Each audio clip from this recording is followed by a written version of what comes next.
পেঞ্চনাৰলৈ আহি গ'ল ভাল খবৰ। অটল পেঞ্চন যোজনাৰ পেঞ্চনৰ ধন হ'ব 10,000 টকা। আত্মসহায়ক গোটৰ মহিলাৰ 10,000 টকা সোমাব। লগতে 10 ফেব্ৰুৱাৰীত লাখ লাখ লোকৰ একাউণ্টত সোমাব টকা। কোনে কোনে লাভ কৰিব মই সবিস্তাৰে এটাকৈ জনাই আছোঁ। হয়, যিহেতু 10 তাৰিখ আহিবলৈ হাতত কেইটামান দিন বাকী আছে, 10 তাৰিখত লাভ কৰিব টকা। এতিয়া জানি লওক আজিৰ কেইবাটাও গুৰুত্বপূৰ্ণ খবৰ। আজিৰ প্ৰথমটো খবৰ, আৰু কেইদিনমানৰ অপেক্ষা 2025-26 বৰ্ষৰ বাবে বাজেট পেছ কৰিব কেন্দ্ৰীয় বিত্তমন্ত্ৰী নিৰ্মলা সীতাৰামনে।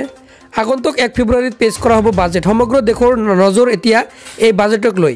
হয়, আশা কৰা হৈছে যে কেন্দ্ৰীয় চৰকাৰৰ এইবাৰ বাজেটত অটল পেঞ্চন যোজনাৰ অধীনত পেঞ্চনৰ অংশ দ্বিগুণ কৰা হ'ব। অৰ্থাৎ এই যোজনাৰ 5,000 টকাৰ পেঞ্চন বঢ়াই 10,000 টকা কৰা হ'ব। অৱশ্যে এই বিষয়টো এতিয়াও স্পষ্ট হোৱা নাই। সামাজিক সুৰক্ষা প্ৰকল্পৰ অধীনত কেন্দ্ৰীয় চৰকাৰে আৰম্ভ কৰিছিল অটল পেঞ্চন যোজনা প্ৰকল্প। এই প্ৰকল্পৰ অধীনত 1,000 টকাৰ পৰা 5,000 টকা পৰ্যন্ত পেঞ্চন পোৱা যাব। এইবাৰৰ বাজেটত এই পেঞ্চনৰ অংক বৃদ্ধি কৰিব পাৰে কেন্দ্ৰই। সূত্ৰৰ খবৰ অনুসৰি অটল পেঞ্চন যোজনাৰ অধীনত কেন্দ্ৰীয় চৰকাৰে মাহিলী পেঞ্চনৰ অংক বঢ়োৱাৰ প্ৰস্তাৱ গ্ৰহণ কৰিছে। এই স্কিমৰ অধীনত ন্যূনতম 10,000 টকা পেঞ্চন নিশ্চিত কৰাৰ সিদ্ধান্ত ল'ব কেন্দ্ৰীয় চৰকাৰে। হয়, যদিহে মাহত 10,000 টকাকৈ বিনিয়োগ কৰিব পাৰে তেন্তে 5 কোটি জমা কৰিবলৈ আপোনাৰ সময় লাগিব মাত্ৰ 33 বছৰ। আপুনি মুঠ জমা কৰিব 39,60,000 টকা। আপোনাৰ কেপিটেল হ'ব 4,69,981,000 টকা। হয়, পৰৱৰ্তী খবৰ, 10 তাৰিখ হৈছে পেঞ্চন আৰু অৰুণোদয়ৰ দিন। হয়, প্ৰত্যেক মাহৰ যিহেতু 10 তাৰিখত হিতাধিকাৰী একাউণ্টত টকা সোমোৱাই দিয়ে আৰু এইবাৰ 10 তাৰিখত নতুনকৈ আৰু কেইবাটাও আঁচনিৰ টকা সোমাই পৰিব। মই সবিস্তাৰে জনাইছোঁ, সেই ভিডিঅ'টো আপুনি যিমান পাৰে বেছিকৈ শ্বেয়াৰ কৰি দিব। 10 তাৰিখে কোন কোন আঁচনিৰ টকা সোমাব চাওঁ আহক। ইয়াৰ আগত চেনেলটো যদি ছাবস্ক্ৰাইব কৰা নাই চেনেলটো ছাবস্ক্ৰাইব কৰি ৰাখি দিয়ক, কিয়নো 10 তাৰিখ কিন্তু পেঞ্চন আৰু অৰুণোদয়ৰ দিন। 1 শ্বহীদ কুশল কোঁৱৰ বৃদ্ধ পেঞ্চন আঁচনিৰ টকা সোমাব 10 তাৰিখত। 2 অৰুণোদয় আঁচনিৰ টকা সোমাব একাউণ্টত।